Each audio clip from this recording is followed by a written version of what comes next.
Bonjour à toutes et à tous, bienvenue à Martinets aujourd'hui où Nicolas Mérand va s'asseoir à côté de moi pour dévoiler son parcours. Nicolas qui a un parcours assez chargé malgré son jeune âge, vous allez le découvrir puisqu'il a notamment travaillé pour un grand groupe comme L'Oréal dans les ressources humaines, à la Micaline au tout début de sa carrière. Et puis au milieu de tout ça, il a choisi le caritatif, il est parti avec une ONG, avec femmes et enfants qui s'appelle Fidesco à Madagascar. C'est très surprenant, avant d'atterrir en Vendée, de monter une société, Vendéen, qui fait la promotion du département au travers d'objets publicitaires, de t-shirts, etc. Et puis il travaille également pour une société qui s'appelle RH Médiation. Bref, 1000 visages qu'il va nous dévoiler avec une conviction profonde, c'est de placer l'homme au centre de son activité personnelle et professionnelle. C'est assez atypique aujourd'hui, vous allez voir, dans ce monde où la carrière, où le parcours est très ancré sur la performance, etc. Nicolas Mérand est avec moi et ensemble on va aller au Jardin de l'Aumônerie à Esnay. Les Jardins de l'Aumônerie, c'est un chantier d'insertion et ça va lui parler puisque son papa était maraîcher auparavant. Et que là encore, l'homme est au milieu de tout ça. Et moi je viens, bien après l'aurore, quand le soleil monte à Saint-Jean, je voudrais leur dire... Bonjour Nicolas. Bonjour Hervé. Nicolas, j'ai prévu de faire quelque chose que je ne fais jamais dans aucune autre émission de TV Vendée. Et je viens d'avoir l'idée à l'instant. On va teaser sur ce qui va se passer à la fin. Vous aurez le droit à la fin de cette émission à un striptease de Nicolas Mérand. Super. Ça va? Ah mais j'en rêvais. Donc vous restez avec nous. Bienvenue dans cette émission. Plus sérieusement, parce que c'est quand même une émission sérieuse au départ, qui va dévoiler ton portrait. Et on va essayer d'être le plus exhaustif possible. Nicolas, j'ai dit que c'était la patte humaine qui gouvernait un petit peu ta vie. Est-ce que je me suis trompé dans mon introduction? Le sens de l'autre.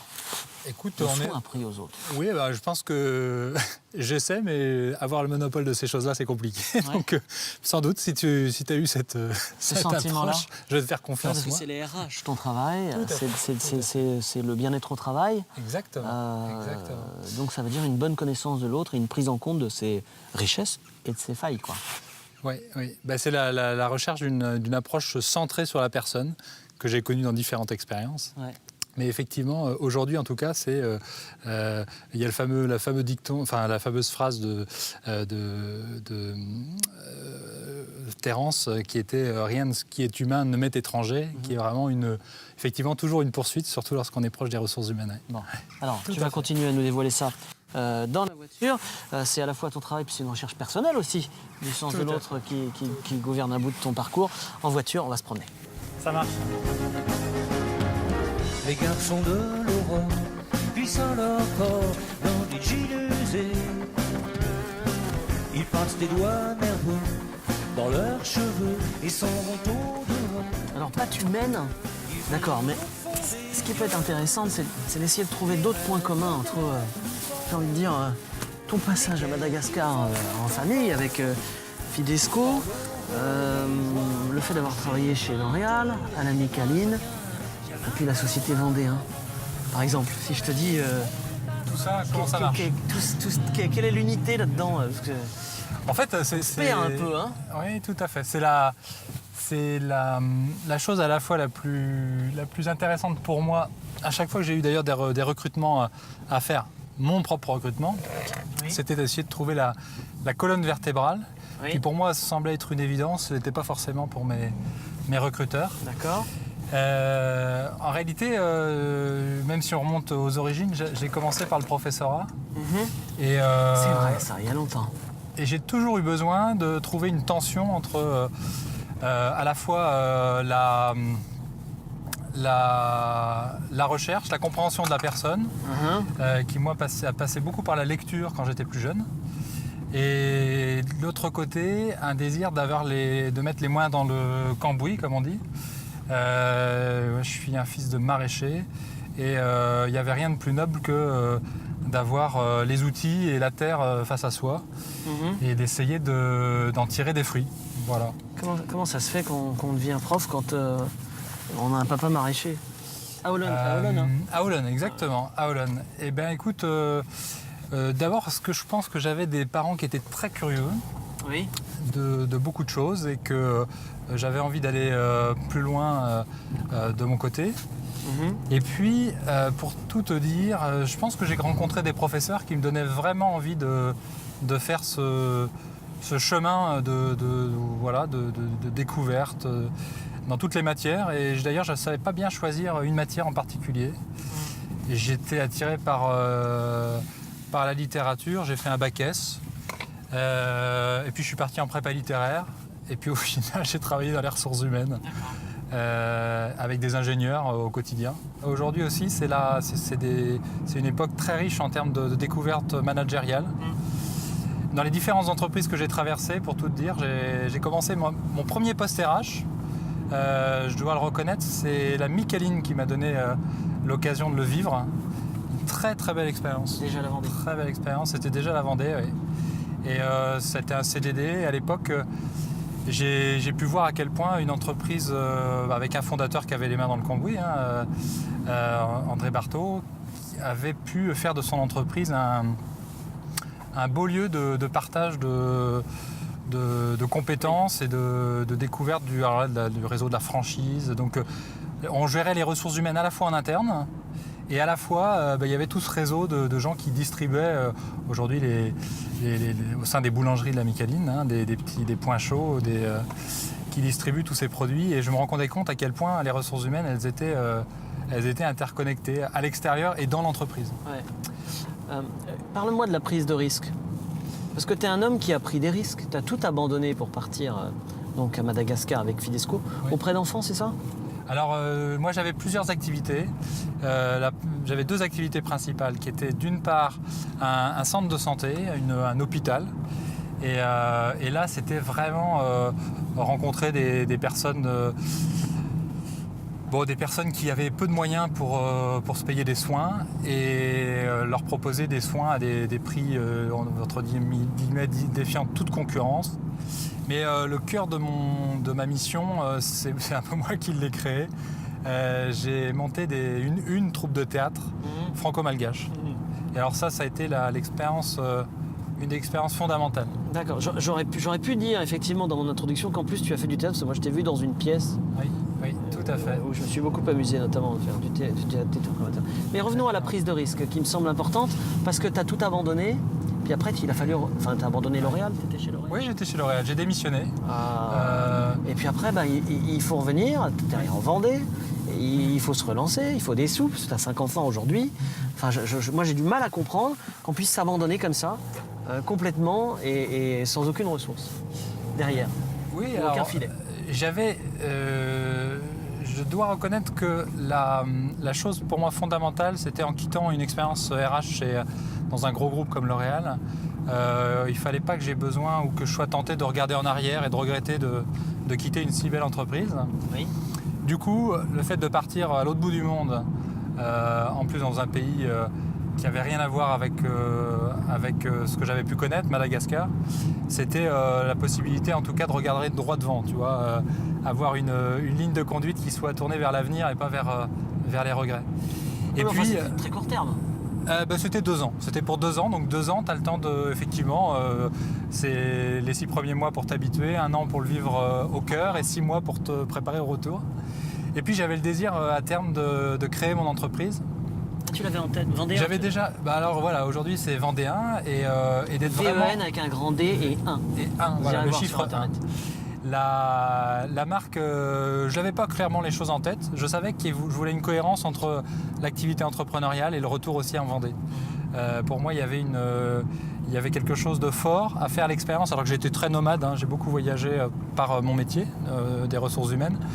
J'avais une volonté de découvrir la richesse qu'il y a à revenir dans son sol.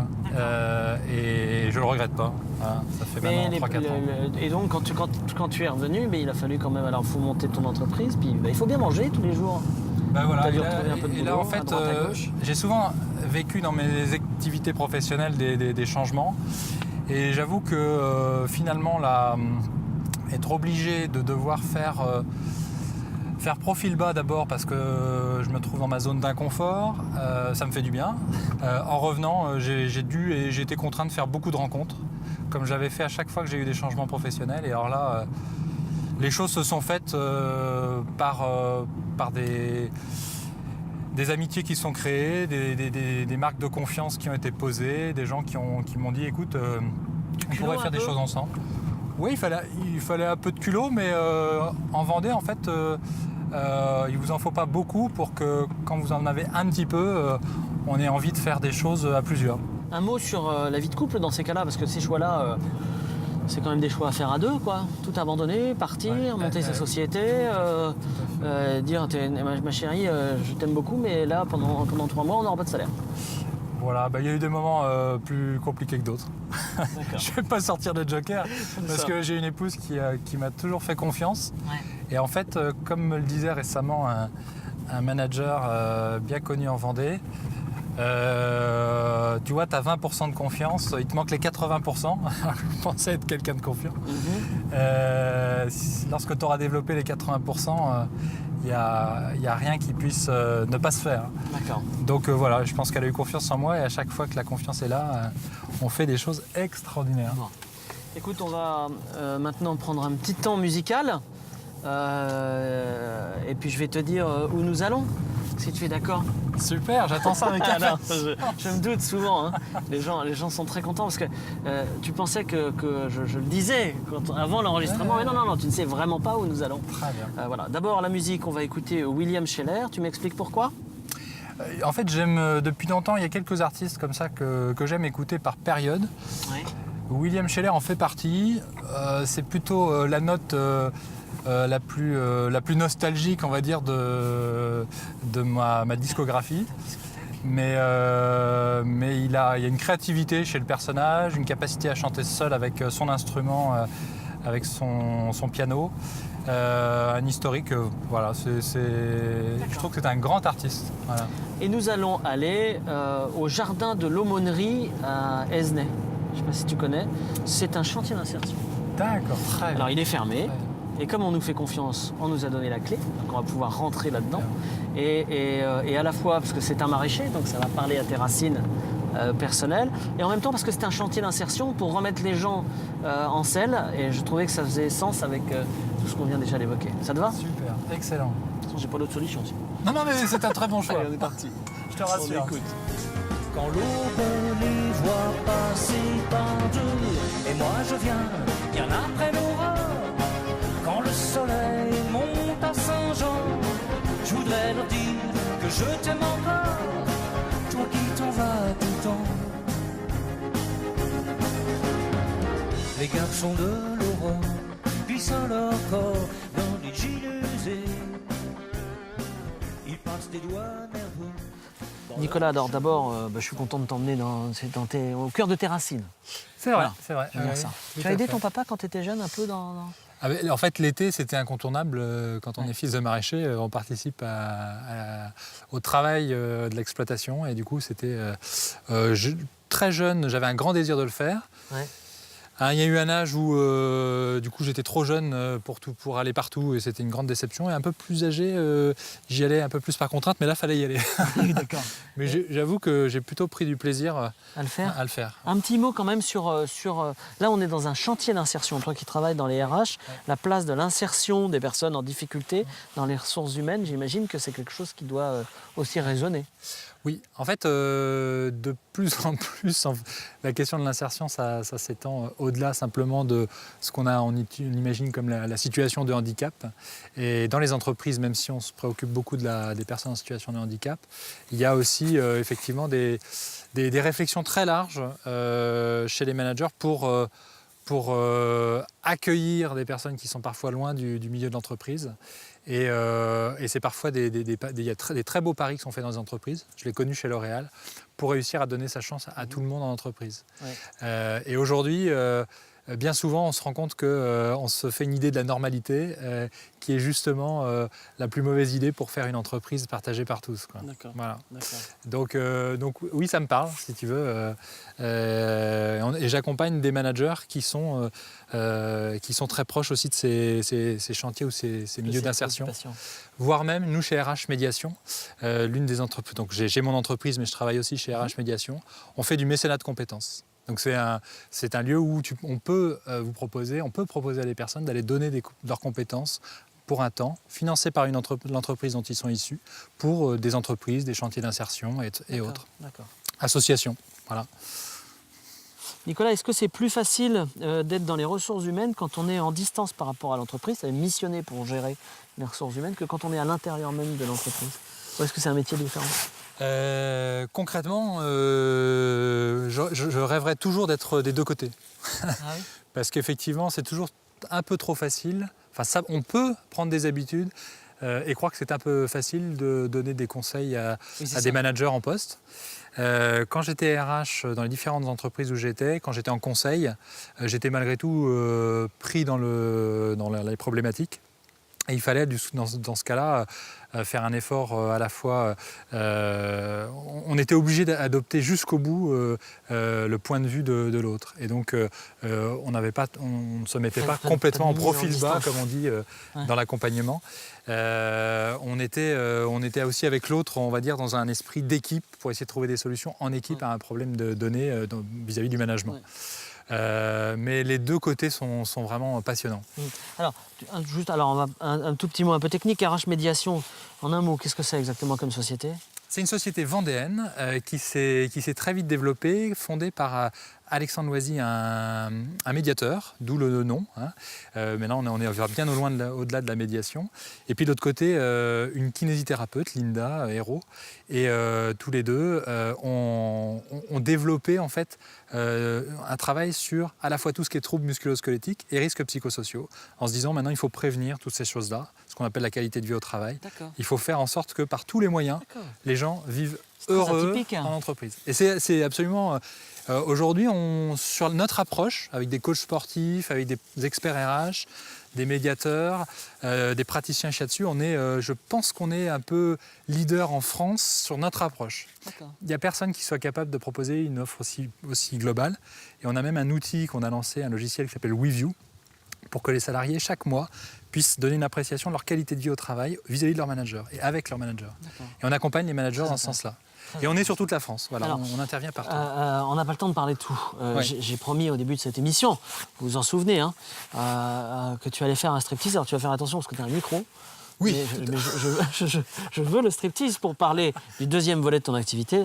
Et ça s'appelle Vendéen. Tout à fait. Tu peux nous montrer le t-shirt? Je soulève le pull. Je soulève. En fait, j'ai toujours en moi, quand je suis en entreprise, ça c'est plutôt ma tenue là, tu vois. Et j'en arrive, c'est pour ça que.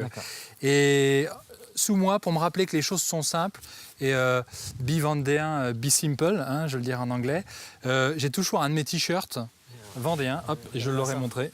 Attention, je ne sais pas si on entend, attention au micro, et c'est marqué, ah oui, c'est Paul Pinot bien sûr. OP Morat, voilà, c'est à la mode chaumoise, et avec notre petite marque Vendéen, qui me rappelle, je le garde pour moi, que malgré l'accompagnement que je peux faire ou autre, que j'oublie pas qu'une entreprise, ça a tout un tas d'exigences, que les managers qui sont devant moi, ça sera toujours plus difficile quand ils vont rentrer sur le terrain. Et puis que moi, je suis surtout aussi gérant d'une petite société, voilà, et pas d'une multinationale. Un petit mot sur Vendéen, ça marche bien? Ça marche? Oui, on a... Comment tu as dit ça? On a un développement qui se fait sur le net qui est assez important aujourd'hui. C'est-à-dire que tous les Vendéens exilés s'intéressent à nos produits. On vend du palais vendéen énormément, sur toute la France. Et puis, que ce soit Noël ou après l'été, on voit tous ces Vendéens qui rentrent pas chez eux justement, et qui se reconnectent avec la Vendée. Voilà, donc c'est super. Bon, je te remercie beaucoup d'avoir eu à la fois la simplicité et l'abandon un peu, de venir nous voir comme ça. C'est pas toujours pressant de lâcher prise. C'est vrai, ça fait partie du job, mais merci en tout cas de m'avoir invité, c'était super. Et puis nous on se retrouve la semaine prochaine pour un nouveau numéro de Sans Détour avec un autre invité tout aussi intéressant. Salut, on y va. Ciao.